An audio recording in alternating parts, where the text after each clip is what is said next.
Welcome to London. Located in southwestern Ontario, Canada, along the banks of the Thames River, this busy and bustling city is filled with rich history and local pride. Join us as residents show and tell everything that makes their community a great hometown.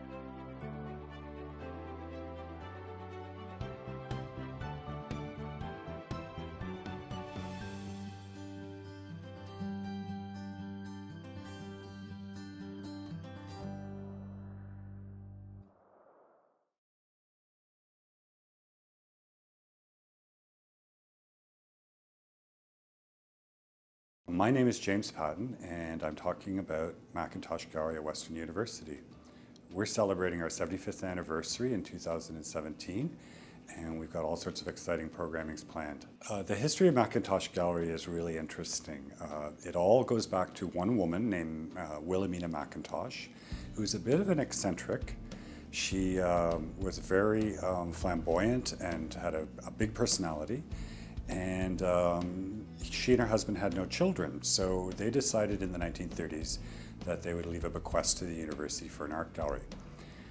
The interesting part is that it was 1939, the eve of the Second World War, and she wanted to make sure that they actually spent the money on the gallery. And so she said that they had to build it within 2 years, or the money would go to University of Toronto. So with that shotgun at the head, the university actually built an art gallery in the middle of the Second World War, probably the only one in Canada. So they built the gallery really rapidly in the 1942, and Mrs. Macintosh also insisted on a Toronto architect. She did not want a London architect. And they hired Hugh Allward, a very prominent Toronto architect.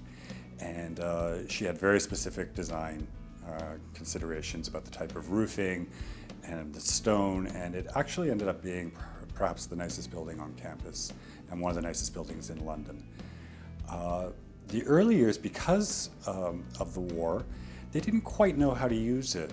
They had some works from her collection, which is mainly British paintings, very traditional, and they used it for choral performances, piano recitals, and they even did military training exercises in the basement with soldiers learning how to march downstairs. By the late 40s, it was changing over exhibitions quite regularly, mainly traditional European art. And that continued through most of the 1950s.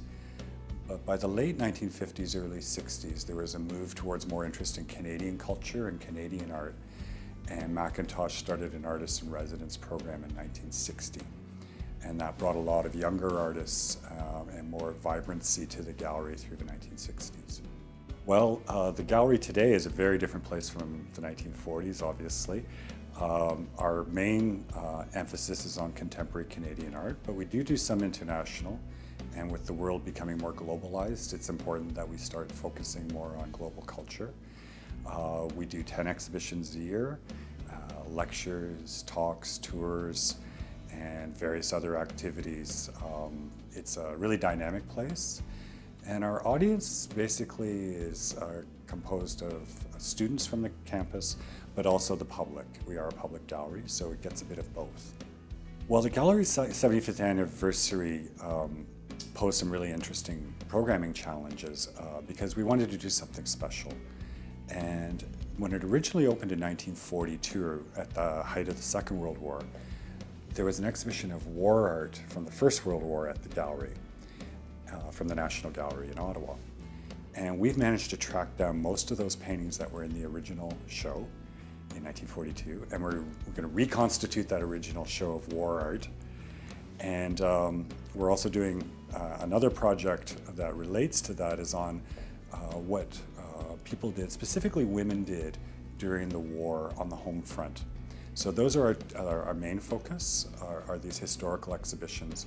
So you'll be able to see wonderful works by Canadian artists, including the Group of Seven, a lot of things about sort of behind the scenes war art, about making munitions in factories, and the women, the Rosie the Riveters, who sort of went out there and worked. So we're trying to make sure that there's some gender balance in our programming for this historic event. And we're really thrilled that we were able to get as many of the original paintings that were in the show in 42 as we were.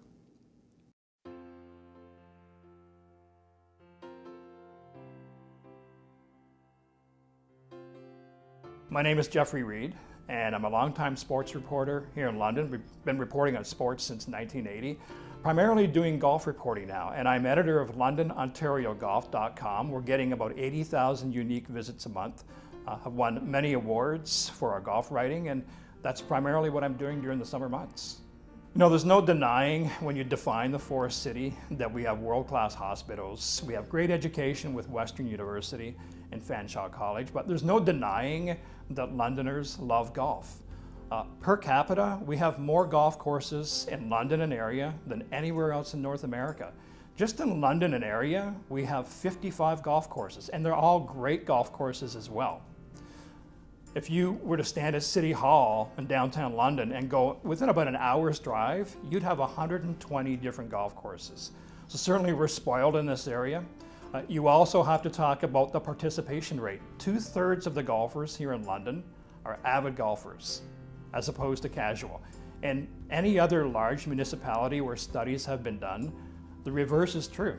They're mostly casual golfers. So indeed, London can really be defined as a golf community. London has great municipally run golf courses. The City of London runs Fanshawe Golf Club, Thames Valley Golf Club, as well as River Road. In 1924, Thames Valley Golf Club opened as one of the first public golf courses in Eastern Canada. So it helped bring golf away from the elite and open it up to the masses. And if you look across Canada, a lot of the municipally run golf courses are now copying the template set here in London. Also part of the municipally run golf courses is the Parkside 9, arguably the only golf course in the world where stroke victims, the elderly, people in wheelchairs can get right onto the golf course and enjoy a game that lasts a lifetime, so they can continue to enjoy their passion and play golf for the rest of their lives. When you talk about London's golf history, you can't deny the fact that London Hunt and Country Club has been a big part of this city. Celebrated the 125th anniversary back in 2010. We've held many numerous championship golf tournaments there, and it's one of the best golf courses in all of North America. Back in 1970, we had a PGA Tour event. We've had 3 LPGA Tour events. In 1993, the Du Maurier Limited Classic. In 2006, we had the CN Canadian Women's Open, and then as recently as 2014, we had the CP Women's Open. And at that event, Christy Kaur, American, mentioned that it was probably her favorite golf course in all of Canada. Certainly all the players that come up to play at London Hunt that are playing on the LPGA Tour can't say enough good things about the Hunt Club. When you talk about London's history, obviously golf has played a big part in the fabric of this community. 2/3 of our golfers are avid, and when you think about the climate here in London, our golf season is relatively short. But a day doesn't go by where people don't come up to me in the street and talk about their round of golf or a great golf course that they've played.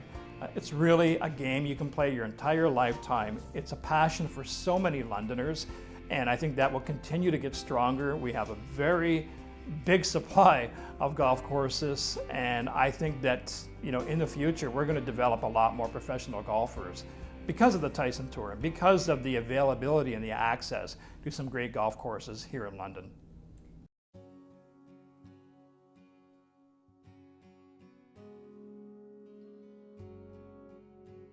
Hi, I'm Gypsy the Artist. My other name is Annette Dutton, and today I'm going to talk about Gallery 609. Gallery 609 was launched June 25th of this year. It came into being because there was an event room that needed installations of artwork, and I was invited to be the director and to provide the paintings for the walls and hangings at the same time. It's located at 609 Wellington Street, and it's unique because it's the first of its kind in that we are open either by appointment or by special events, be it business or celebration or possibly a holiday season. We're certainly planning for Christmas time.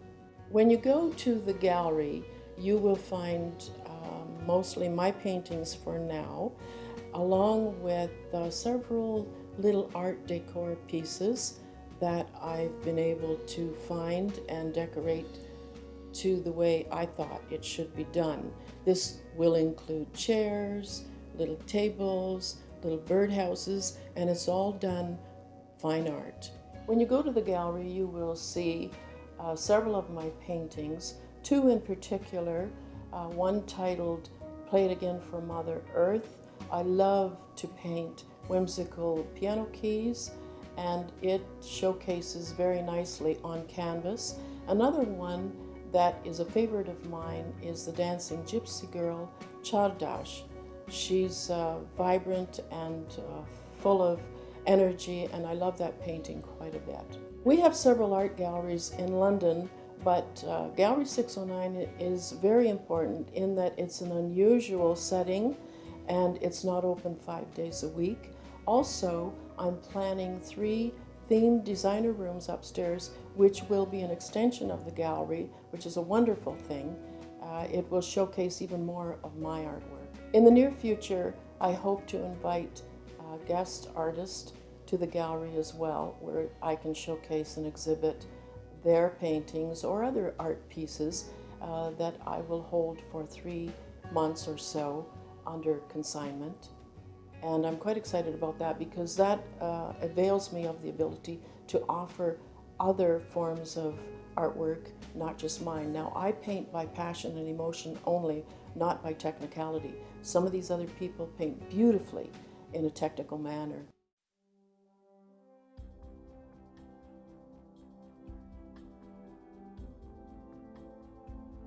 My name is Glenn Curnow, and today I'm going to talk about Woodfield, residential area. Geographically, Woodfield is in the central area of London, and the boundaries are Richmond Street, Adelaide Street, Queens Avenue, and the CPR railroad tracks. Well, Central Avenue was one of the main streets of Woodfield. The streetcar actually went on Central Avenue when the city had streetcars, and you can tell even today because it's a wider street than some of the others, and the reason it's so wide is because the streetcar went down the middle from Richmond to Adelaide, actually. Victoria Park was established as a military garrison in 1839, and it operated as a garrison until 1868, when the troops were removed. Well, there's lots to see in Victoria Park. There's a couple of interpretive signs there that you can read. One is Woodfield, and the other one is about the archaeology of a recent archaeological dig. And there's some Boer War cannon there that were brought in by Sir John Carling, who was a member of the Carling family who established the Carling Brewery here in London. And there's the war memorials, and Victoria Park is now used for a great number of festivals. There's a mixture of residential houses in Woodfield. They mostly date from the 1870s to the 1920s, but there are some newer buildings coming in, and some of the older buildings have been renovated. And then there's the huge buildings that were, it has many large houses because a lot of the influential and wealthy businessmen and entrepreneurs lived in Woodfield because it was close to downtown. The Woodfield House was farther east at Adelaide and Dundas, and it was built in the 1850s, I believe, and it was built for Bishop Cronin, the first rector of the Anglican Church in London, who later moved into a rectory by the church, and the house was sold. But later on, the family repurchased the house for the Cronins and renamed it Woodfield. It was originally called the Pines, but that's how Woodfield got its name.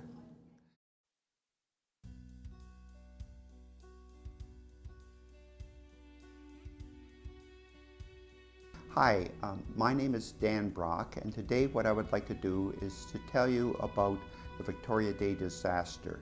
This was the worst tragedy in London's history.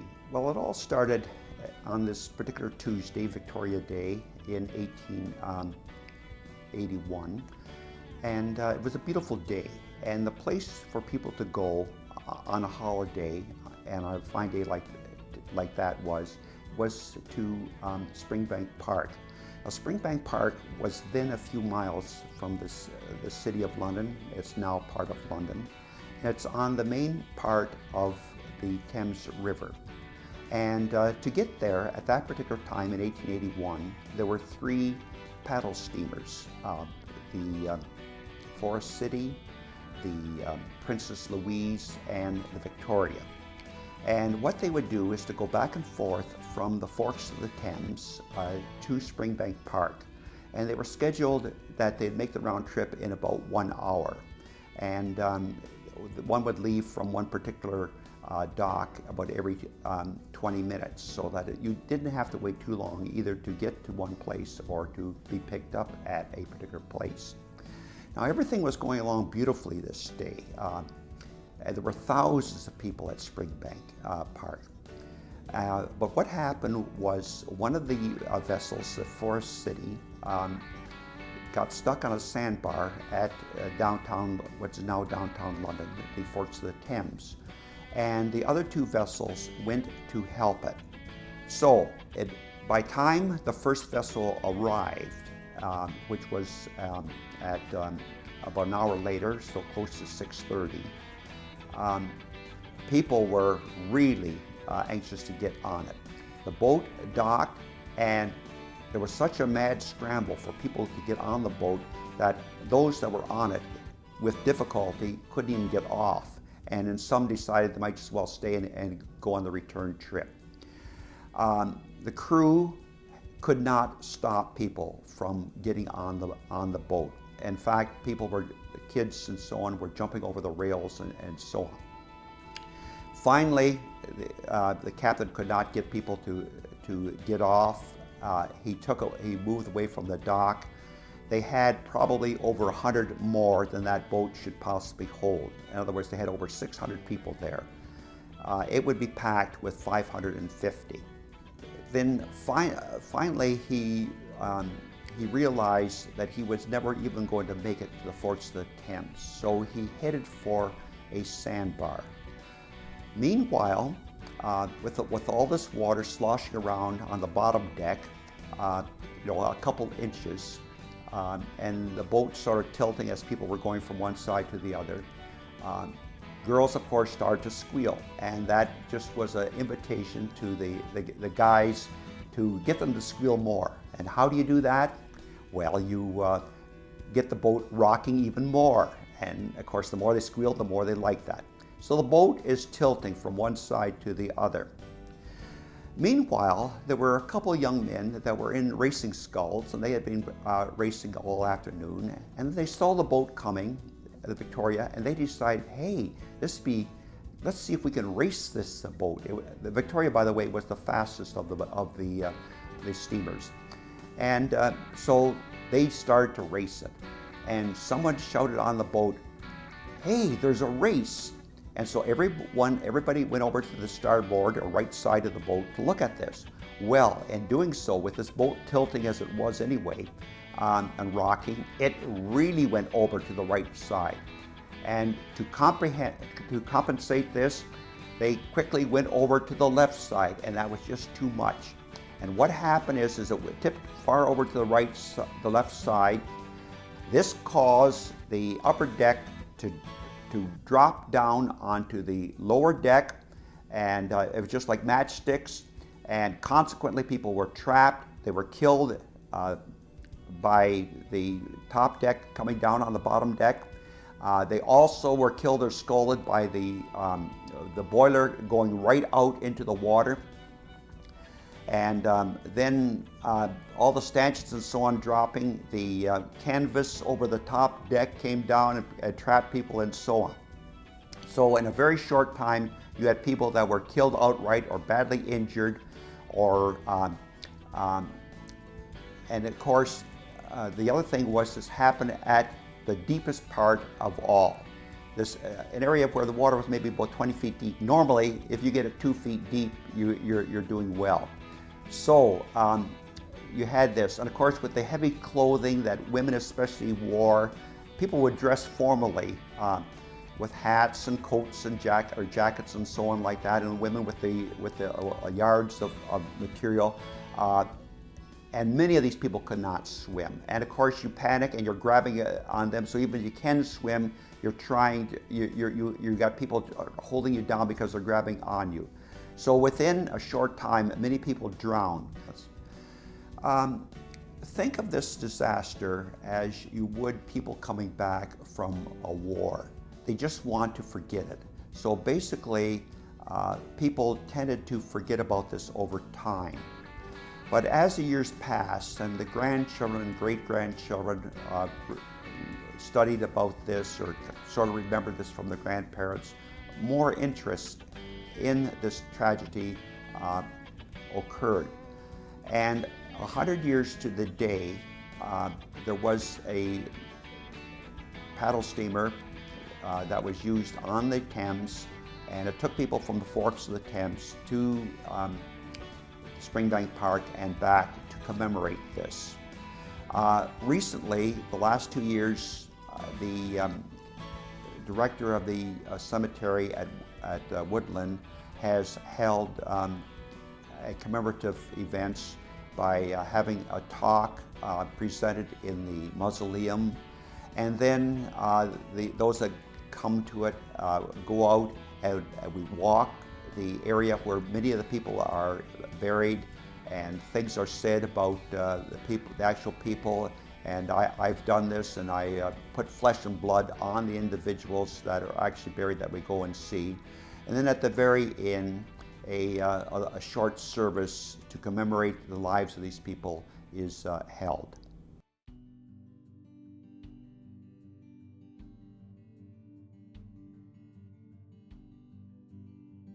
My name is Stacy Clark, and I'm here to tell you a few stories about St. Paul's Cathedral here in London. St. Paul's Cathedral is the oldest church in London. It's 170 years old this year. And it's long been a place of worship, but also a place of refuge, a place of community, a place of beauty, and a place of history for the City of London. St. Paul's Cathedral is situated in the heart of downtown London and is surrounded by 1.4 acres of park-like grounds. In fact, many Londoners think that it's called St. Paul's Park. It's a beautiful spot, and it's a refuge for all sorts of Londoners who choose to walk through there instead of along busy Richmond Street. You wouldn't know it's on one of the busiest intersections in London. It features a pollination garden. It's buzzing all summer long. There's also lovely flowers and trees and an herb garden where we grow fresh herbs that are turned into nutritious meals for London's hungry that are fed from our social services. St. Paul's Bell Tower is one of the most prominent features of downtown London. Of course, nowadays it's surrounded by office buildings, but can you imagine in the day in 1845 when that part of the church was completed, how striking it must have been to see it rising out of the dusty streets of what was a village, just with a few small houses adjacent. The tower rises 114 feet in the air. It's quite a trek to get to the top of it. The bell tower is lined with graffiti, of all things, which may seem a surprise, finding graffiti on the inside of a church. But these are actually people recording special events in the history of the city, in the history of the church. The only time the bells were not rung was when Canada was at war. The bells were rung just for significant events, such as when the Japanese took Hong Kong, or when Italy surrendered, or events at Dieppe, those type of moments. And you can imagine what it must have been like for the citizens of London to hear those bells and wonder, is my loved one safe? What's happened? St. Paul's is proud to host the Three Cathedrals Choral Festival every 2 years. It's an international event bringing together the choirs of St. Paul's London with St. Paul's Buffalo and St. Paul's Detroit. Imagine having 90 voices gathered together to sing some fabulous music, and we do everything we can to make the events of the festival accessible and affordable for Londoners. Except for the concert on Saturday night, all of the events are free of charge. In addition to hearing some beautiful music, people who attend over the course of the weekend have the opportunity to observe artists in action, to go on a tour of the cathedral and see stunning stained glass windows and other beautiful works of art, and they have the opportunity to reflect on the military colors and other aspects of history that St. Paul's maintains on the city's behalf. St. Paul's Cathedral has been a cornerstone in the City of London, supporting its citizens, enriching lives through both physical and spiritual support, safeguarding the city's history, and providing a place of refuge and beauty. We're really thankful for all of the support that we get from Londoners, and we want them all to know that they're welcome.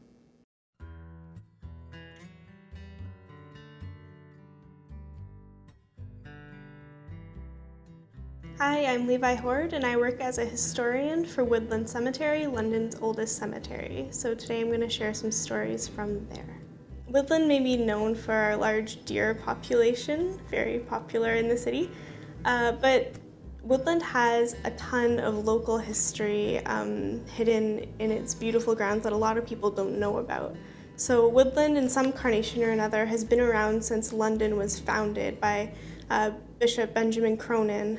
When he came here and started St. Paul's Church, they had a burial ground in the churchyard where they used to bury. And as the city started to grow, they decided to purchase a plot of land out where the Western Fairgrounds are now, and started what they called St. Paul's Cemetery for all of the burials for the people who worshipped at the church in London. And then as the city started to grow more and as London started to become what it is today, they realized that having a burial ground in the middle of the city might not be the best idea because it would cause water issues, and they were running out of burial space for the population that kept growing. So they decided to purchase a gigantic plot of land out on what was then called Pipeline Road, which is now called Springbank Drive. And this used to be a rural area, so they would have lots of room for burials, lots of room for people to buy lavish granite monuments, which were very popular in the Victorian era. And so they called this cemetery Woodland Cemetery after the farm whose land it was built on. So one of our goals has not only been to educate Londoners about this history, but to make them aware that the cemetery is a piece of local history that they can come to and visit anytime.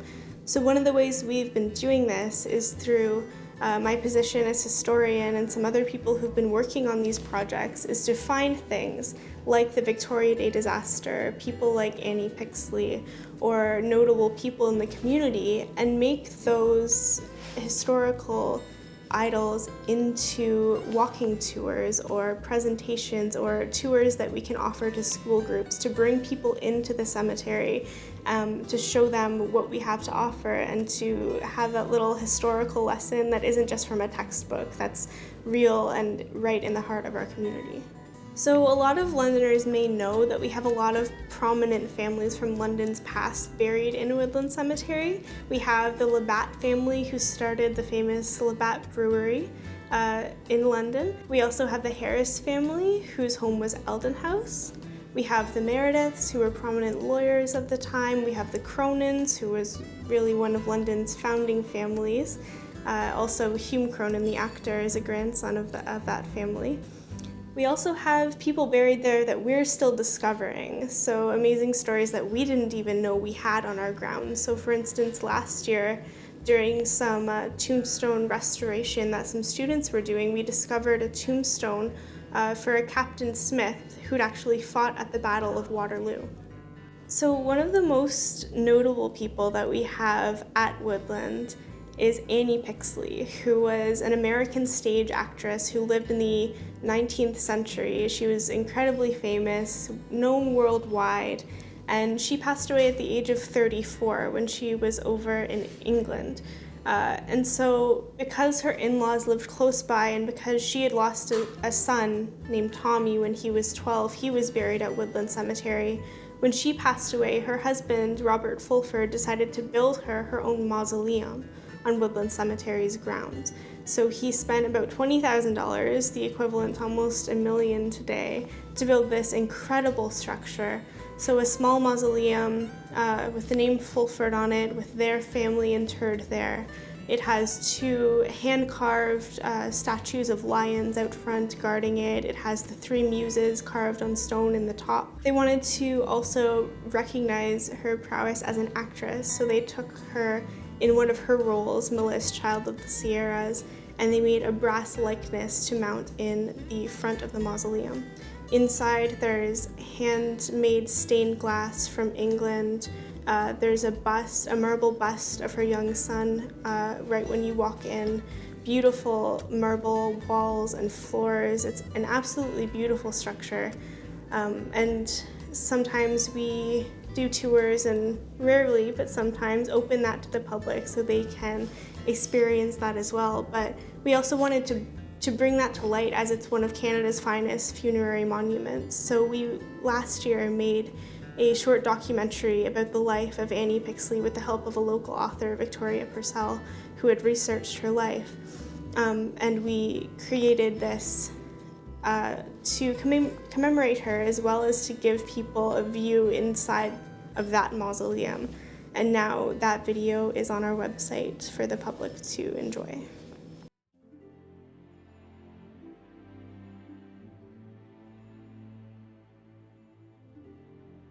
My name is Bob Peel, and I'm going to be telling you about my grandfather who fought in the American Civil War.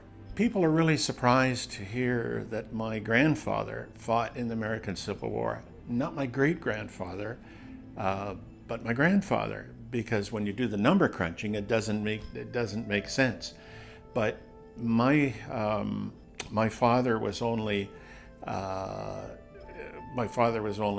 65 years old when I was born in 42. So his father, my grandfather, who fought in the American Civil War, was 18 years old when he signed up with the 97th Pennsylvania to fight for the North. My grandfather fought at some of the most brutal battles, apparently, in the American Civil War. He got wounded at the siege of Petersburg, West Virginia, which was near the end of the Civil War.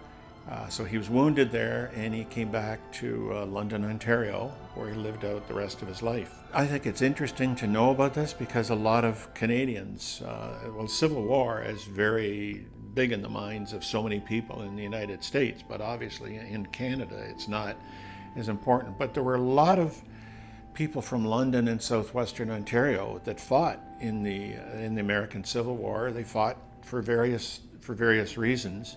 It's interesting that my grandfather fought under two different names with the 97th Pennsylvania. And the reason he did that was Canada wasn't a nation until 1867. So we were British subjects prior to that, and people who were British subjects were not allowed to fight for other countries. So my grandfather signed up under the name George Brown with the 97th Pennsylvania, and then he, about a year later, he was discharged, and he signed up again under the same name. And it may have been for, I don't know the reason why he would have done that, but it may have been, there are a whole bunch of reasons why. One, they were paid money to fight, and other than that reason, I don't know why he would have been discharged and then signed up again, but that's why. Joe O'Neill from London, Ontario, organized an annual a commemorative event here in London that was held at various cemeteries. And one year I was able to attend.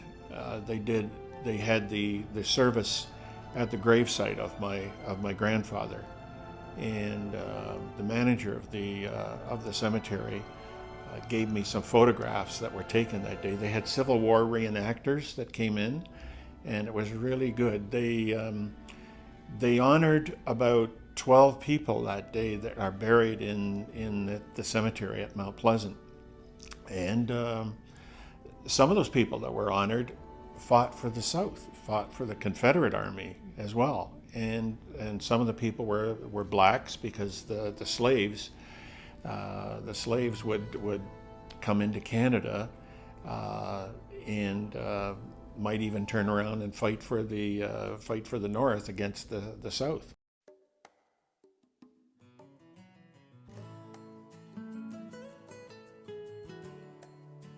I'm Justine Turner, and I'm here to talk about the meeting tree. The meeting tree is it's divine for one thing. The meeting tree is a tree that's located in the Westminster Ponds. Westminster Ponds is in the south part of London, Ontario. This tree is an oak tree, and it's approximately I'd say, well over 650 years old. We approximate the years because they actually have to drill in to actually get the actual age of the tree, but the urban forestry does not want to, the City of London, because they don't want to damage the tree. But from how they look at it, it's about 650 years old, if not more.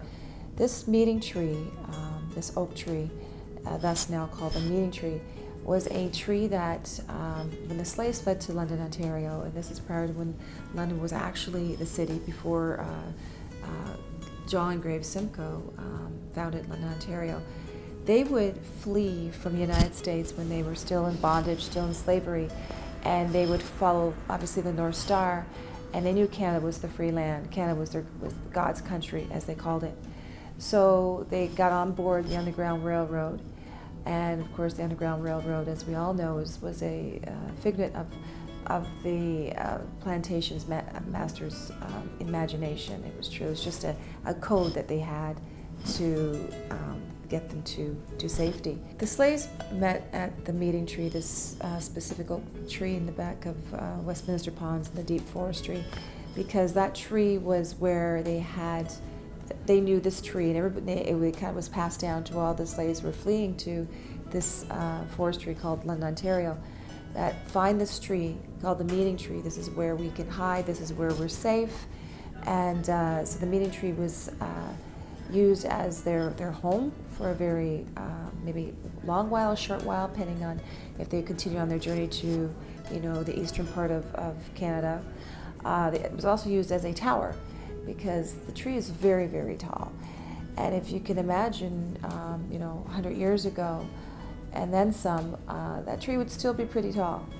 So the tree was very much important in so many ways. Shelter, a place where they could, obviously hunt, because there was a body of water that's behind that tree, probably at least, let's say, 40 feet away. And it's now not there anymore, but you could tell it was actually probably a river, but it's dried up now. The tree has lasted this long, and again, I don't even know the actual amount of years, but I have to say it's well over 650 years.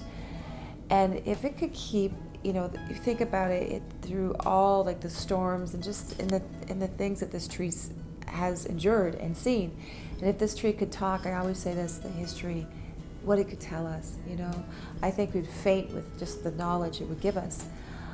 This tree, I want is going to be preserved, I think, forever. Believe it or not, the limbs of this tree, not just the trunk, it takes 13 adult people holding their hands wide to get around the whole area of the trunk of the tree. But even the limbs, when they go up, it's probably the size of at least a 300-year-old tree. I believe this tree is going to live forever in this city, and it's my hope and it's my prayer that Londoners and people who visit the city and have the opportunity and to see this tree, and the honor to see this tree, that they treat it with the gentleness that it deserves, because this tree really tells the tale, and it really says, we are the forest city, and that's the patriarch right there, the meeting tree.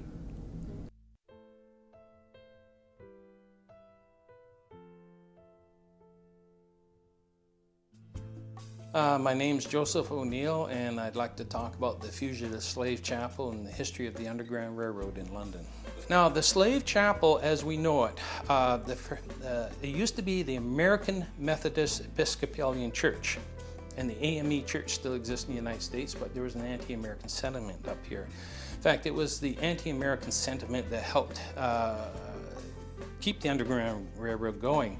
There were people who actually, even during the Civil War, felt sympathy for the Confederacy, but they hated the Yankees. So on one hand, they're maybe helping the Confederacy, but they're also helping underground refugee slaves come to Canada. It was bipolar in this city.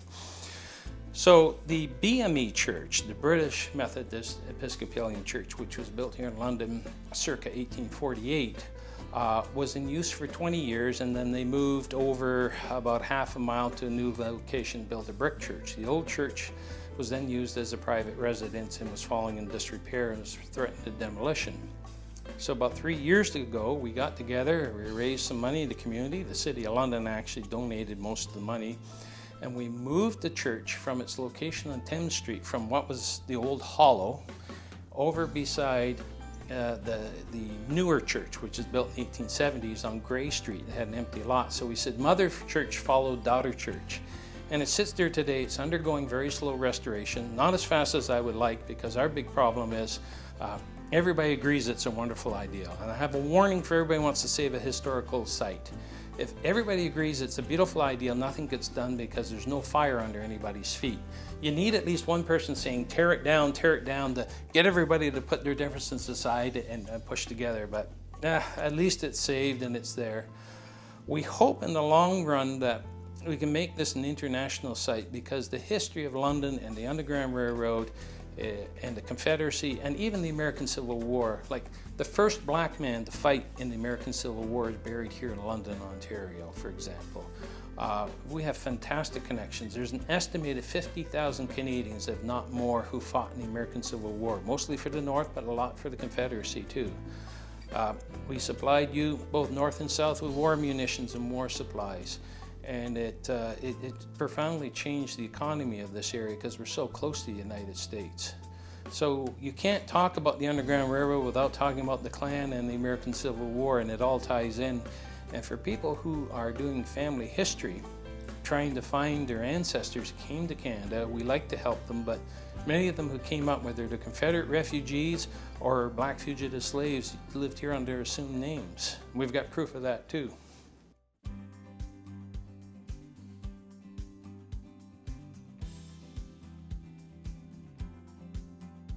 Hello, my name is Gary Smith. I'm the president of the Friends of Metelli Woods Community Association, and I'd like to talk to you today about Metelli Woods, an environmentally significant area, and its environmental and historical features. Metelli Woods is located in the southeast quadrant of London, along the south branch of the Thames River. It's about 4 kilometers from downtown. One of the special features about Metelli is the fact that there are a lot of people in London who don't know where it is and aren't aware of its presence, in spite of the fact that it really is a natural gem in the London landscape. It has a lot of rare and endangered species, it has history, it has a lot of unique features that make it special for this area, and it's kind of neat that people kind of don't know about it, and then they kind of realize that there's this thing that's there that's right underneath their nose they never knew about, but it's beautiful and it's historic. As I said, one of the unique features about Metelli is it's an environmentally significant area, and it has about 36 rare and endangered species there. It has turtles, it has salamanders, has some beautiful birds. The most significant rare and endangered species in Metelli is the wood poppy, and it is one of only 2 places in Canada that has the wood poppy. And there's one more place in the States that has wood poppy, but other than that, it's a pretty rare species in North America. Next to that, there's false rue anemone. There is also unusual birds like the pelagiated woodpecker, snapping turtles, painted turtles, and several different types of amphibians like the leopard frog and numerous species that are rather rare and special to this area. One of the other reasons why I find that Metelli is a significant area is because of its history. It has a lot of culture there. First of all, there are about 64 archaeological sites that are in the Metelli area that age and range from the last ice age up until pioneer times. There is also an 1849 Ontario Regency cottage there called Park Farm, and it is a very important part of London's history because of the time period of settlement and pioneers and that sort of thing. It was a very early structure for this area. The other feature that's important in terms of the history of the area is the Metelli Pluis Mill, which has probably been on that site since about 1820. It was called Shepherd's Mill back then, but as of the time period from about 1820 until 1901, it was an active mill and served the London area and its farmers. The other item that is also important for the area is the 1910 Metelli Bridge, which was rehabilitated by the City of London in 2013. It now has a fully restored deck. The trusses for the bridge and all the joints have been basically repaired and painted, and it's a park-like setting actually over there on the southeast corner of the city. People love having picnics there. They love going walking, taking their dog. It's a wonderful natural area, plus it has this beautiful bridge. It's about 400 feet long, and so it's a nice little stroll across the bridge, and then you go into the woods. What I feel is important about the preservation and protection of Metelli is that London has done a relatively good job in terms of protecting natural areas. There are 7 or 8 environmentally significant areas, of which Metelli is only one. One of the things that makes it unique and special is that it has more interior forest than the rest of the ESAs, and it also is a provincially designated wetland, which is an important feature of the area because of the amphibians, the snakes, the turtles, etc., and doing a good job in terms of making sure that that's protected and preserved for posterity in the future.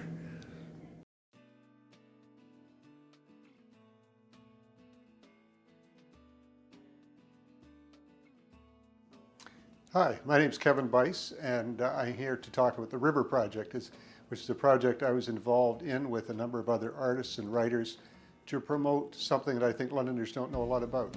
The River Project was a multiple event project. We ended up publishing a book, which was distributed to a lot of different people in London. We also had a couple of exhibitions of paintings, drawings, poetry, installations, sculpture, all sorts of creative works that were produced to promote the river within the bounds of the city. The objective was to get Londoners to look carefully at something I think many Londoners have never seen. In fact, when I was a teacher many, many years ago, I discovered a group of kids out in a suburb of London who were very active. They played soccer, they got to know their area very well, but almost all of them had never seen the river in the city. They'd never been downtown in their own city. And that got me thinking that we needed to look for a way to get them introduced to the place they live in. The project objective was to make people more aware of the river. And every year since 2008, when we started the project, I have people phoning me and asking me if there are any more books, or telling me that they were able to find a book when many people couldn't. They find them now in used bookshops for 3 times the cost that people paid for them originally. Many people purchase paintings and will go out of their way to tell me that they've seen them. Now, as to whether or not it educated the grade 9 boys that I got the project started in my mind originally, I'm not sure. But I know that many Londoners still refer back to it and still understand what we were trying to do. A lot of the artists were people who had already explored the city, the rivers, the parks, the buildings in the city, but most of us discovered things that we never knew we had. And I think one of the most notable ones was right along the river, very close to where I live and right opposite where one of the other artists lives, down in the mud of the river, which is only exposed in the summer when the river goes down, were a number of jagged-edged chunks of stone. As it turned out, they were concrete, but they had a saw edge to both sides of them, and they were quite heavy. Each one of them was about 300 or 400 pounds. Now, Curtly, the artist who was involved, sent her husband and a number of his burly friends down to the river, and they hauled a few of these out and brought them up. And then she approached a historian friend of hers, Michael Baker, and he found out that these pieces of concrete, what looked like stone, were actually part of what was called a saw edge roadway. It was a patented roadway system to set in muddy roads back in the 19th century. And it was a cheap and effective way of creating a hard surface for roads. It was patented because it wasn't pushed up in frost boils in the spring. So here was something, part of London's history, which was absolutely visible. It was a patent, it was original to the world, and yet it was lying in full view and nobody knew what it was. I think this project is very important. I've lived in London most of my life. I love London. I can find it very frustrating, but I go back to the students that I taught who were Londoners, who'd lived in London all their 14 or 15 years, but who really knew nothing about what distinguished this city from other places. So what's important to me is that we discover how rich this city is, what its cultural, historical background is, and tremendous potential that we don't exploit.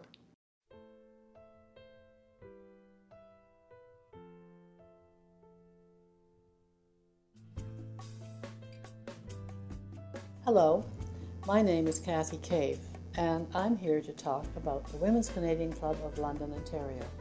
The club is a wonderful club that is very interactive with our community and area. Our pillar is really a speakers club. We are a lecture series club, and we have 6 speakers and a wonderful Christmas concert, and all of that for $60, $20 for a single ticket. However, we operate from September until April when we have a gala, a luncheon at the Hilton, and we have a wonderful Christmas concert. We have options on trips. We have 3 receptions at meetings, after meetings, so that our members can meet the speaker if they so desire. We also interact with the children, the youth of London, and in several different ways. Our focus, our mandate, wants us to be a venue actually for showcasing Canadian achievements and our culture, our heritage and our history. And one of the things that we do in the Women's Canadian Club of London is that we focus not only on our speakers, but also on youth, because we believe that youth is the future of our country and they should be recognized, and we have so many wonderful youth. The club today is a bit different in its format, of course. Originally, our club, when Fanny Edwards started, met at the London Free Library, and it was $2. They met after 4 o'clock, and it was usually a lot of teachers that joined that. Now, in time, it has progressed to the point we now have approximately 800 members. We meet at Centennial Hall across from Victoria Park once a month from September till April, and our meetings are an hour long from 2 until 3. And we have our speakers, which is the main thing. We also branch out, as I said, with the youth focus. We also have a yearly food drive that our members participate in. We love to be with the community and do whatever we can to assist the community. And it makes us feel involved and our members feel involved. It's very good. We also collect coupons for hunger, and we give those to the food bank, and then they in turn can share with their clients how to better reduce their grocery bill by the use of coupons, so that's a good thing. And our members also collect pop tabs, and they go to an agency somewhere in cyberspace, I don't know where, but anyway, they all merge together, and after they collect enough, the society is able to provide a wheelchair for a needy person or a society. And something I would like to mention is something that Women's Canadian Club, we are very interested also to foster an interest in public affairs, both nationally and internationally, and to give Canadians an idea of what Canadian positions are in global issues. And the history of the Women's Canadian Club of London is full of events, fundraisers, things they have done throughout their existence of 106 years to provide help for less fortunates in other countries as well as here. And but one of the things they did was they established 2 cement pillars at the intersection of Roughdale and Richmond Street, which used to be, in the 1920s, the main entrance into North London. And they put plaques there on each pillar commemorating the veterans of World War I. Well, it became too busy an intersection, so the city had to move the pillars to our beautiful Springbank Park, the Eastern Gateway, and in 2000, our 90th anniversary, our members donated loonies. We had enough to put a plaque on each pillar commemorating the war heroes and veterans of World War II, Korea, and peacekeeping missions. And we're very pleased with that contribution to the City of London.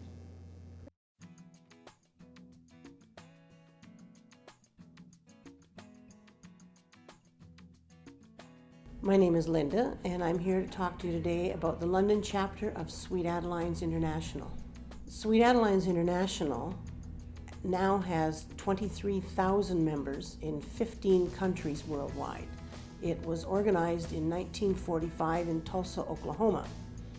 Our chapter was chartered in May of 1954, and we are the second longest active chapter in Canada. Our organization sings 4-part a cappella harmony, barbershop style. We have ladies who sing tenor, lead, baritone, and bass, in choruses and some quartets as well. Our chorus has been competing ever since its inception. Our current director, Julia Beadle, has been with us for 18 years, and every year she's taken us to first, second, or third at the regional level, as well as to several world championships. We have a local director, his name is Greg Backwell, who creates arrangements specific for our chorus. In fact, this October of 2016, we'll be competing at the World Championships in Las Vegas, Nevada, where we'll act as ambassadors for not just our chorus, but for the City of London and the province of Ontario, and to a lesser degree as well as Canada. The last 2 international competitions, one in Hawaii and one in Houston, we were thrilled to come home with the bronze medal in the AA category for choruses from 31 to 60 members. So that puts us in the top 3 in the world in that size category, as well as regional awards that we've won over the years. We're very involved in the London community with all sorts of different things that we take part in. Benefits for the Run for the Cure, for breast cancer research, the Lupus Foundation, the Rotarians. Some of us even enjoyed the ALS Ice Bucket Challenge to a degree, as well as local parties. We've sung at openings for various events, sung the anthem for ball games, hockey games, curling, bonspiels, just any number of things that require our help. We have an ongoing link with a local women's shelter, as well as in doing recycling initiatives for newspapers and used electronics and plastic milk bags that they use to weave to make mats for third world countries. We have a wide variety of members in our chorus that come from all walks of life. We have estheticians, we have doctors, nurses, teachers, students, therapists, business owners, any number of things. We are daughters, mothers, grandmothers, and great-grandmothers. Our oldest member is 98 years young, and our youngest one is 23 years old. It's a wide variety. I think our chapter is very important to London and the surrounding area. We have members that drive up to 2 hours to come to rehearsals, so we encompass a wide area of Southwestern Ontario. It gives women a chance for a night out with kindred souls. We joke that we are sisters from other misters. It's like a family. It's a nice, relaxing evening out. It's a release for a lot of our members. And for those of us whose voices don't fit in stereotypical parts in a 4-part mixed choir, our ranges are such that there's a spot for everybody.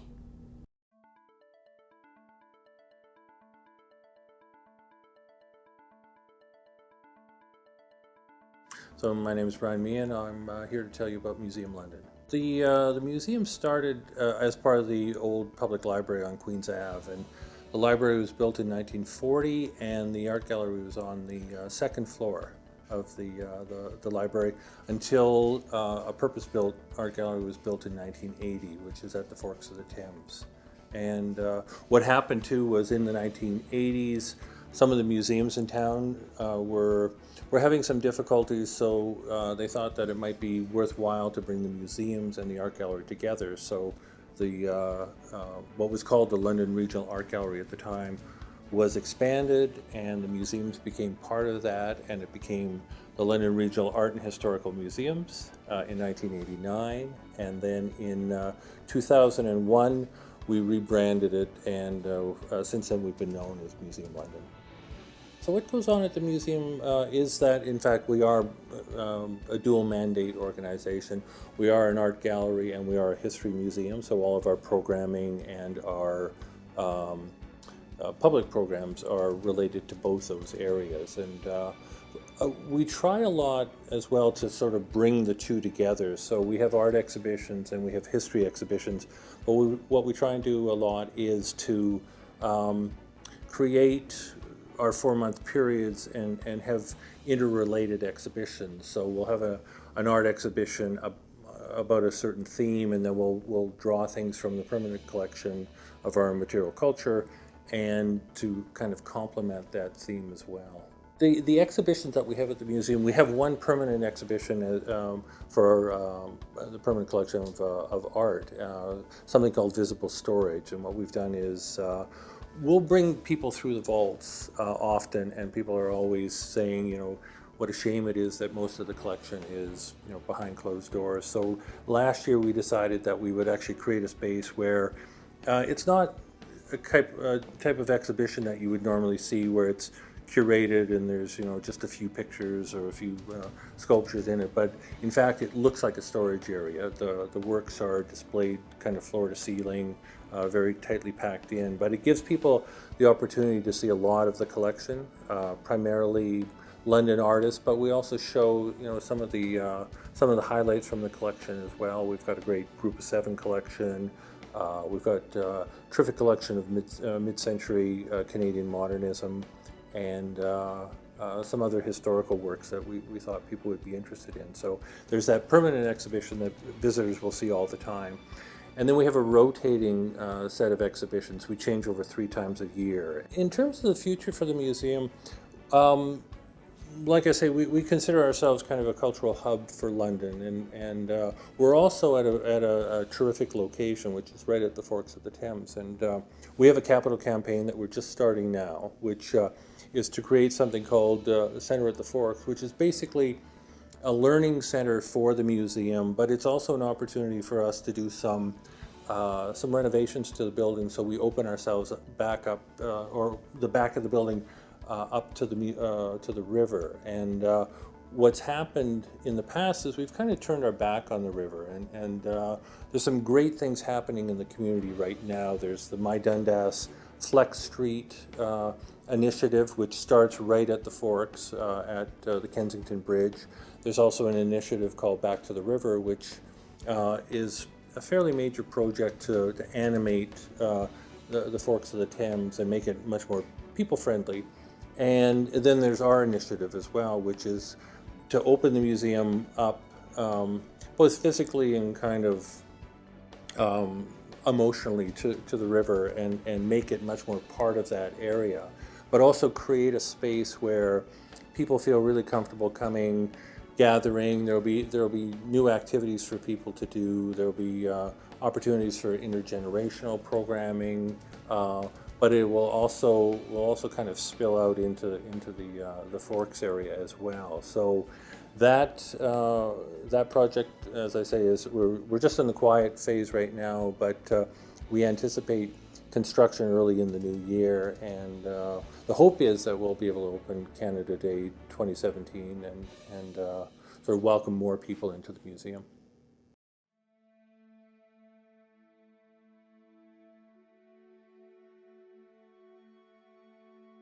My name is Laura, and I'm here to talk about Fung Loi Gok, Taoist Tai Chi of Canada. The organization was started in 1970 in Canada by Mr. Moy Lin Shin, a Taoist monk who emigrated from Hong Kong to Canada and began to teach Tai Chi. And it developed from there, and different branches sprouted up in different communities. In London, our branch started in 1978. And we'll be celebrating our 40th anniversary in 2018, 2 years from now. So we've been here a long time. Mr. Moy's goal in starting the organization was primarily to help other people.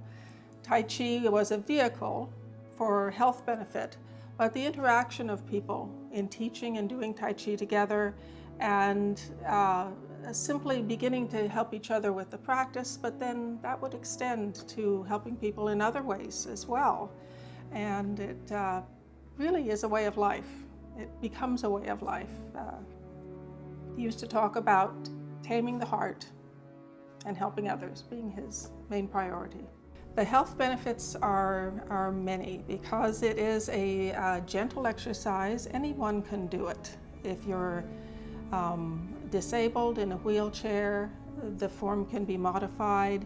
If you're a strong and healthy athlete, it's still good because it teaches you to relax and to connect mind and body. It's like a moving meditation. So it has a lot of benefits for alleviating stress, for integrating all of the circulatory systems, your nervous system, your lymphatic system, digestive system. All of these are improved through doing Tai Chi, particularly if you practice it on a daily basis.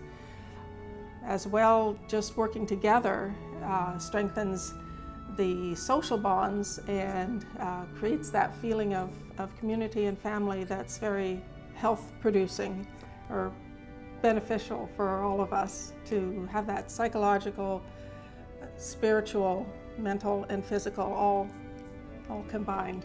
So yes, we all start in the beginning from, there's no experience required. You start at the beginning where you are. Some people have had more martial arts experience. Some people have no feeling of mind-body connection at all. We start where we are and we go on our individual paths, but together.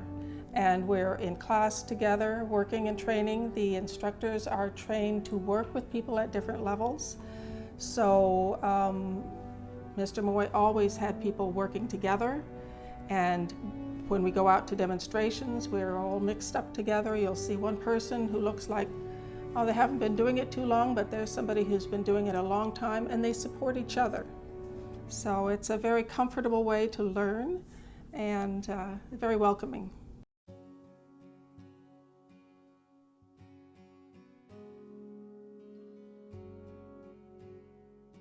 Hello, I'm Beth Moyer. I'm here to tell you about Kilworth Church. It is within the western boundaries of our city of London. It's a stone church that was built in 1850. But before I give you details, I need to give you the setting, the first settlers that came into the area. And the name was Woodhull. Benjamin Woodhull came up to a wilderness. It really was thick with trees. They had a river that was navigable. He came to work at a mill. It was Ebenezer Allen's mill, and he worked for 1 year.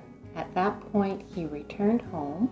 His family was in Ontario County, New York, and he was simply moving them all back to the wilderness in what was called Western Canada. So Woodhull arrives with his family. They own much of the land that became a village. So the village was called Woodhull Settlement in the very beginning. And the family, of course, had their own plot of land used as a cemetery. There's many stones at the back of a current functioning cemetery with the Woodhull name. And the tallest stone you'll see is John Woodhull, an important name to the Kilworth Church, as he had donated, well, actually didn't donate. We thought he had, but according to the deed that I did see, it's the transaction was £20, which is British currency, that was being used at the time. So when we leave the cemetery, just next door is the Woodhall Homestead. It was built in 1864. It is a wood frame house, had many generations of Woodhalls there. I believe at least 5. And the last Woodhall descendant left this homestead in 2013. So we had Woodhalls right there on the site for many, many years. So as we leave the homestead, we travel down Woodhall Road, come down a steep hill. At the bottom on the left is the stone church. That's still very active. But before we go over to the Kilworth Church and take a close look at it, I want to tell you about the first stone church. So it dates, we're working on dating it, but the cemetery stone that could still be read has a date of 1825. So possibly the stone church did exist at the time of the War of 1812. When we look at the Kilworth Church, the front of the church, you'll see it's all made of stone. It's river rock with a petrified rock mixed in between. The corners of the church are very square, and that's because they could cut the petrified rock from the spring area and get a nice square shape. The stone was brought up from, it was maybe half-mile downriver. So teams of oxen and carts hauled the stone to the site, and the petrifying spring that actually formed this rock was known as the Wishing Well Waterfalls, and before that, its earliest name was Brant's Falls. So we have a beautiful church here that seems to have stood the test of time. And when you look closely at the stone, you'll see there's fossils. And we have been able to identify a beech leaf and a small frog. So we're pleased that things have held together. Okay, so as we look at the side of the building, you'll see the windows at one time were quite large. They were much taller than they are now, rectangular in shape, and there was plain glass in the windows. 1876, it was decided to revamp these and install a Gothic style of window using stained glass. So the question was how to refit the stone and make that work.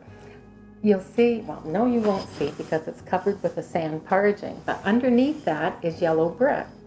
And then they did the parging over top, and it's held together very nicely.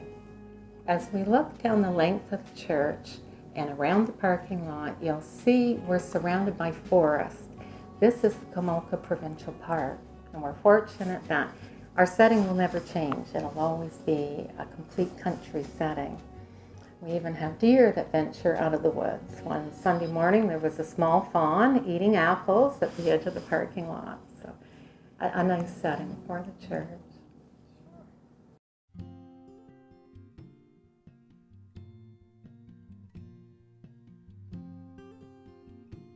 I'm Catherine McEwen.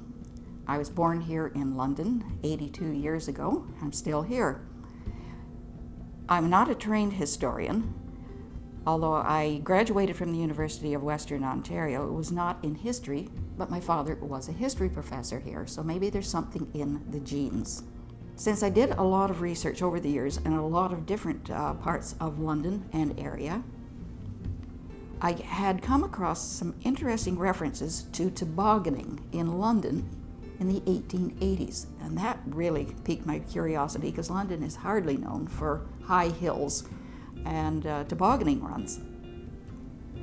It turned out that in the mid-1880s, somebody got the bright idea that tobogganing really could be fun, but they had to build wooden slides for the people to slide down. What they did was over in the central part of downtown London, just off the northeast corner of what is now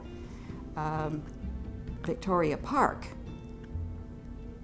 Somebody got the bright idea of placing this wooden incline on an open piece of land that was on part of what was known as the military grounds, and it was also used as the fairgrounds in those days. For 2 years, tobogganing took place on this wooden ramp that they took pails of water, sloshed the surface of the wooden ramp with water, and nice cold weather that they had in those winters, and they soon had an icy run to start, and then the people could slide on down and out over against, and ended up at that fences that stopped them from going out onto the city streets. Subsequently, that military property was sold in 1886, so they had to find a new place to have their toboggan runs, so they got much bigger and better ones down over the banks of the Thames River and onto the Thames Flats. But those first toboggan runs took place within eye shot of an area on Richmond Street, which in modern days is owned by a local restaurant man with the name of Mike Smith. He was looking for the name of a micro brewery or a craft brewery that he was starting along with his son. The current names for anything in this area had already been taken. He and I met in the fall of 2013 by accident at my sister's house. We started talking about things, and when he suddenly realized that the first toboggan slides were just across the park from where his current restaurant is, and he was looking for a name, he said, "I'll get back to you. I got to think about this. I'll get back to you." Not too much longer, Mike got back and said, "May I use toboggan and your research as the backgrounding for my restaurant and the craft brewery?" So today, toboggan exists on Richmond Street.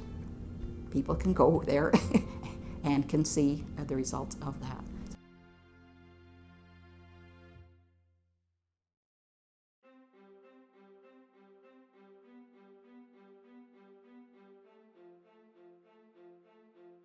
Hi, I'm Irene Wilmot, and I'm here to talk a little bit about adult literacy and Literacy London in particular. Literacy London is a grassroots organization that started in 1969 in the community, so it's completely rooted in the community.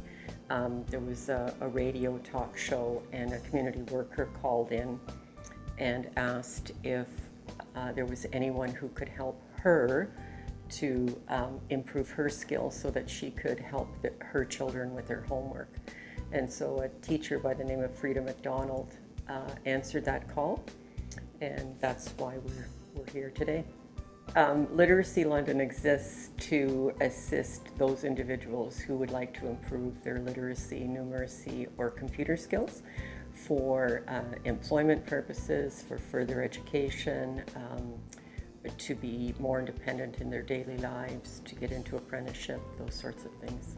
Sometimes it's difficult for the general population, the average person, to understand what adult literacy is specifically. It's often confused with English as a second language programs or programs that work with special needs individuals. And our program is suited for people who wish to improve their skills and have a very clear goal. And the other really important reason we exist is because the literacy bar keeps changing. So that years ago, if you were able to sign your name or you had a grade 8 education, you were considered literate. Then it was grade 12. And now it's with technology, which has made a huge impact on all of our lives. For example, people need quite strong digital skills to even be able to apply for a job now.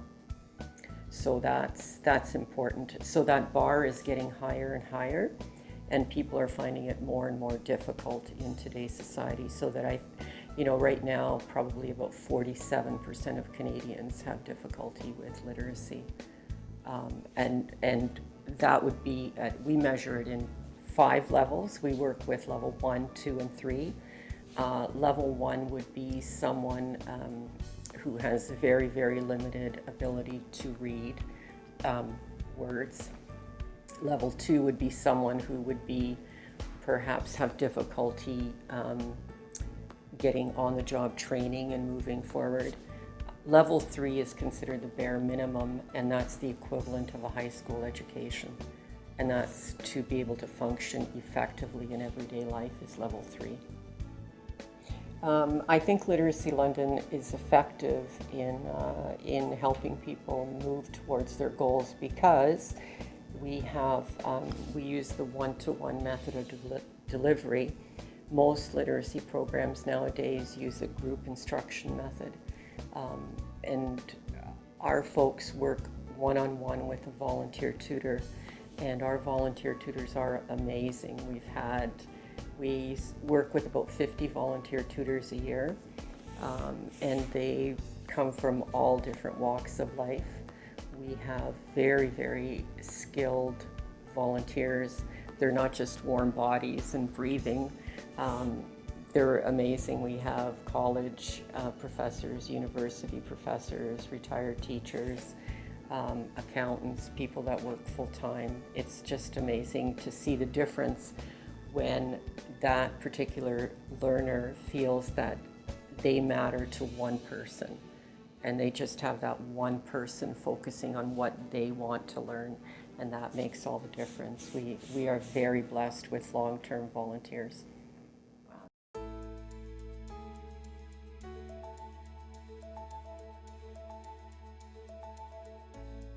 So my name is Sophia Herstick, and my story is about the YMCA of Western Ontario, but really it's a story of inclusion. The YMCA of Western Ontario has been a pillar in the community since 1856. So actually this year is our 160th anniversary. So we currently serve over 132,000 participants in our programs and services across quite a big territory. So the YMCA of Western Ontario serves families and individuals in London, St. Thomas, Strathroy, Woodstock, and Windsor. So at the YMCA, the backbone to everything we do is our core values, which are caring, honesty, responsibility, and respect. And those 4 core values are weaved into all of our programming and into how we treat others at the Y. So kids are, picking up these values in all of our programs and recreational opportunities, but also adults are exposed to it in the way we run our active classes, in the way that they're treated at membership. So it's a very positive environment. The YMCA of Western Ontario strives to meet the community's needs, so we tailor our programs and services based on that particular community. Within our association, we offer a range of programs and services from childcare, day camp, health fitness memberships, as well as newcomer services, youth engagement, swimming lessons, you name it. At the Y, we believe that everyone, regardless of who they are or where they're from, has the potential to grow in mind, spirit, and body. So at our YMCA, we're more than just a gym and swim. We offer opportunities for people ages 1 to 99 to feel a sense of belonging, to learn, and to grow. So the Y is a place where babies learn to swim, preschoolers meet their first friend in our childcare programs. We have youth who feel connected and engaged and learn to lead in our youth programming. We're also a place where newcomers learn the language and culture of their new home country. And then of course we're a place where people of all ages meet their health goals. We hear many stories of a range of stories of participants who've benefited from our programs, ranging from kids who have been who've come to our camps with social anxieties or had issues of bullying at school, take part in a week or 2 of our day camp and come home singing the songs, are invited to their first birthday parties, and their parents write to us telling us what a transformation they see just from those 2 weeks of being in an environment where they're included, where they're making new friends, and they're encouraged to push outside their limits. We also hear stories of transformation from individuals. We have a member who was battling cancer and came to the Y every day to improve his health. And once he was well again, he came to the Y, trained really hard, and now has run his first triathlon. We also hear stories of single mothers who are provided with financial assistance so their kids could get off the couch, out of the house, and find a second home at the Y where they can take part in programs and recreational opportunities that they otherwise wouldn't have had the chance to.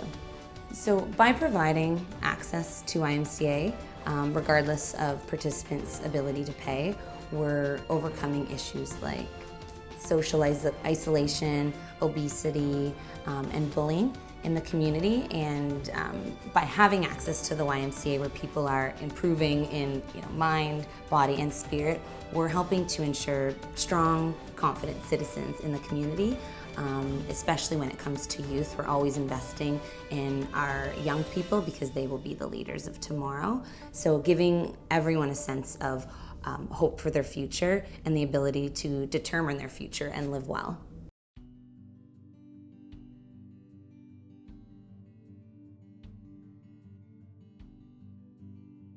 My name is Michelle Franklin. I'm the Executive Director of Epilepsy Southwestern Ontario, and today I'd like to share with you the history of our organization and how it's evolved over time. In 1966, a woman by the name of Eleanor McLean hosted the very first support group for London area residents living with seizures. It was a very informal group called Concerned Parents, and they met regularly to share their stories, to support one another, and to talk about their children's epilepsy. So the support group that Eleanor had developed was really an opportunity for people to feel supported, to share stories and experiences and know that people actually understood. And that group actually in 1977 eventually formed what was called Epilepsy Ontario Midwest Region, and they opened their very first office on Dundas Street here in London, and they hired their very first staff person who was responsible to educate the public about epilepsy. Further, in 1983, the organization took a big step forward and passed its first constitution as Epilepsy London and Area. And over the years, since 2001, the organization has expanded their service area. So it still includes London Middlesex, but it now also includes counties like Chatham, Kent, Sarnia-Lambton, Windsor-Essex, Huron-Perth, Grey Bruce, Oxford, and Elgin counties. And because of that expansion of services, the name has also changed over the years. So the legal name is still Epilepsy London and Area, but the operating name has changed from Epilepsy Ontario Midwest Chapter to Epilepsy Support Centre, and most recently to Epilepsy Southwestern Ontario, which is actually more reflective of the service area of the organization. So the organization still remains rooted in the original vision of creating public awareness, except now we use programs like Seizures 101, where we present to workplaces or community partners to talk to them about what epilepsy is, what it isn't, teach seizure first aid, etc. We also have a grade 5 evidence-based program called Thinking About Epilepsy that has been developed and implemented. Through evidence-based research, we know that the program significantly improves attitudes and increases knowledge about epilepsy in grade 5 students. At the end of the 45-minute presentation that links with the Ontario curriculum for health and science, they can tell us what different types of seizures look like. They can tell us that neurologists are the ones that treat people with epilepsy. They can tell us the first aid for a convulsive seizure, which is to turn someone on their side, put something soft under their head, don't hold them down, don't put anything in the mouth, and call 911 if the seizure lasts longer than 5 minutes or if someone has 2 in a row, which is really impressive for a grade 5 student. And over the last year, we were able to educate 4,000 grade 5 students and 371 teachers through our Teachers in Service program. So really, we're still rooted in public education and increasing knowledge about epilepsy, which will in turn decrease the stigma and the stereotypes that exist. I'm not sure how many years ago it was, but there was a grandma that called our office and had to share this following story with us. So she had been shopping in White Oaks Mall, which is a popular London mall here, and someone had a seizure in the food court and nobody knew what to do. Everyone was standing around staring at the person having a convulsive seizure on the ground. and her 10-year-old granddaughter stepped forward and was able to provide the seizure first aid for that person. And on the way out, when the grandma was asking how she knew that information, it was because she had seen it in a grade 5 presentation in her school. I've been with the organization for approximately 11 years, and what amazes me the most is the people in the organization and the resilience of people that live with epilepsy and their families. And I think our agency is important because we're able to respond to the non-medical needs of people living with epilepsy. We offer a community, a sense of belonging for people, a place where people can go if they're facing a crisis or having a rough time. And I think that's really important.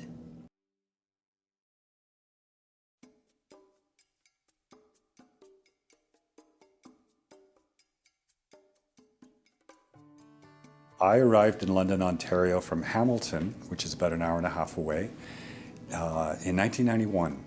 And the first thing that impressed me about London was the beautiful green space, the river and the parks. And it's still my favorite part of the city. You can cycle anywhere around. You can go for miles on bike or on foot, and the paths and the river are just beautiful.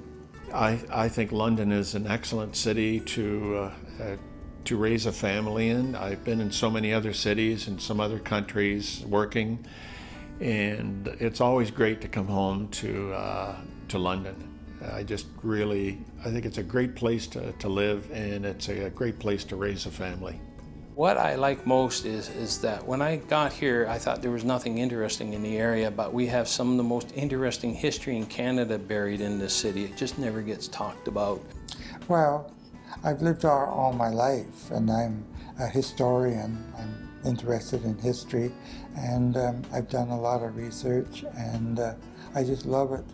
Probably the most important thing I like about London is that I met my husband here. I love London. I find it very frustrating. It's like a long-term relationship that is something you're grateful for every day, but sometimes you're ready to wring its neck. So I think what I like about London is that there's so much tremendous cultural diversity here. We have, I think somebody told me, over 40 theater companies in the city. Not all professional, of course, but over 40 theater companies. We have hundreds of artists, thousands of musicians, all of whom work away here in a city that is a reasonable standard of living, is a reasonable cost of living. And I think what I love about London is that there's all this potential to be discovered. It's a good place to raise a family, and we have the teaching hospitals and the universities and colleges and so forth. A lot of people know it's called the Forest City, so there's a lot of trees, a lot of parks, and that made me feel right at home as well. I don't feel like I'm in a big city. I feel like I'm in a friendly university town. It's an upbeat city. It's a city that you can live and work, and you can have leisure. There's culture, there's music, there's universities, Fanshawe College, Western University. It just seems to have everything for retirees, for young families. Our education system is bar none, and for just people that want to start out and live their lives. It's a wonderful city. I always say London is like a small town with a big population, and it really is. We're very Americanized because we're surrounded by some large U.S. cities, but we're also small town Canada, and I think we have the best of both worlds here in London. London's got a lot to offer, and I think one of the things that I've really learned to appreciate here are the green spaces and the bike paths as well. I often ride my bike to work. There's a lot of green spaces. There's a lot of parks in London. I have lived in London for 7 years now, and I have to say I really do love St. Paul's Cathedral. But in addition to that, I am an avid cyclist, and I really enjoy the many bicycle paths that go about the city. It's lovely how they follow along the river in 3 different directions because there's the forks of the Thames. I was born and raised in the area, have lived here all my life. London's a great city. It's very clean, lots of trees. It's called the Forest City for a reason. Beautiful parks and nice hiking trails. It's just a nice small town feel in a city atmosphere. My favorite thing in London, and not to keep with the topic of what we talked about, but my favorite thing is the meeting tree. It truly is. I call the meeting tree my friend. We're good friends.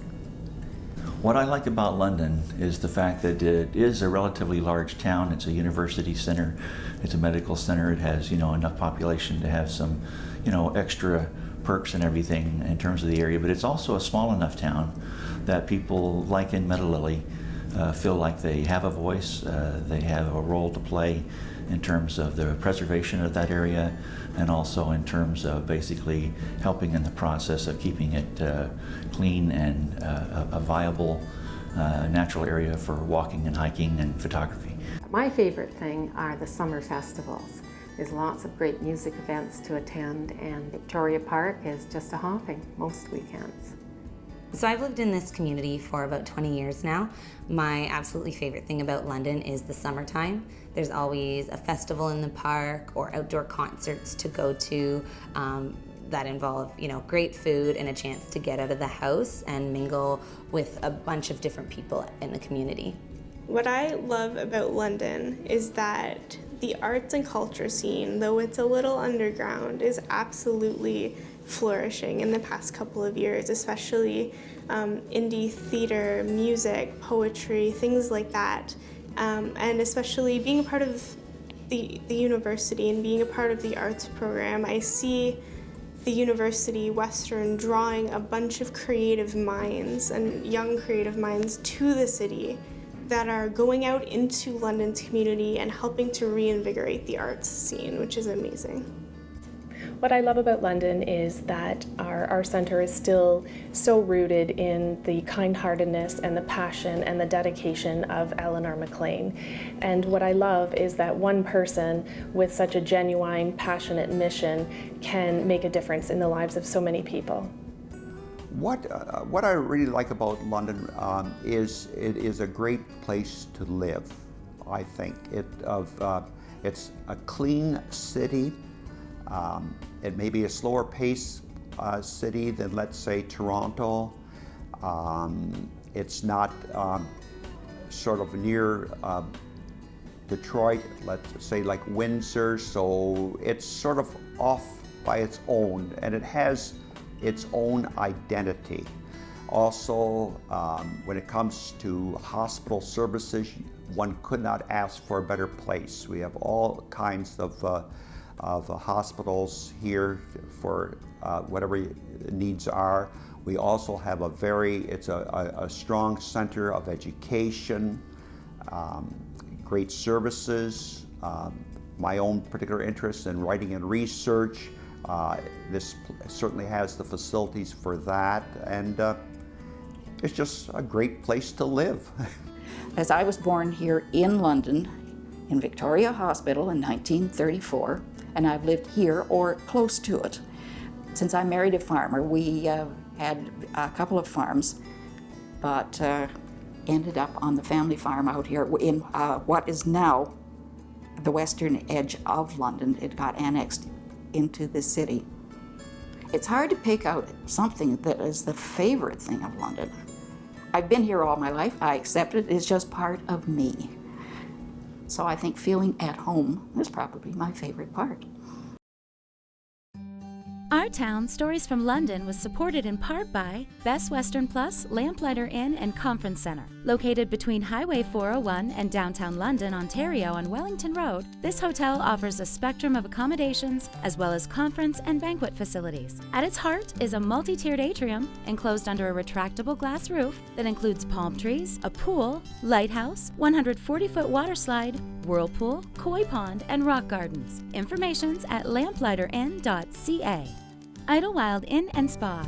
This local landmark is located in London's historic Old South neighborhood, minutes from the heart of downtown London and near the Wortley Village. Since 1878, Idlewild Inn and Spa combines the elegance of a bygone era with modern amenities. The inn offers a restaurant, a spa, and reception space. Information's available at idlewildinn.com. And by viewers like you. Thank you.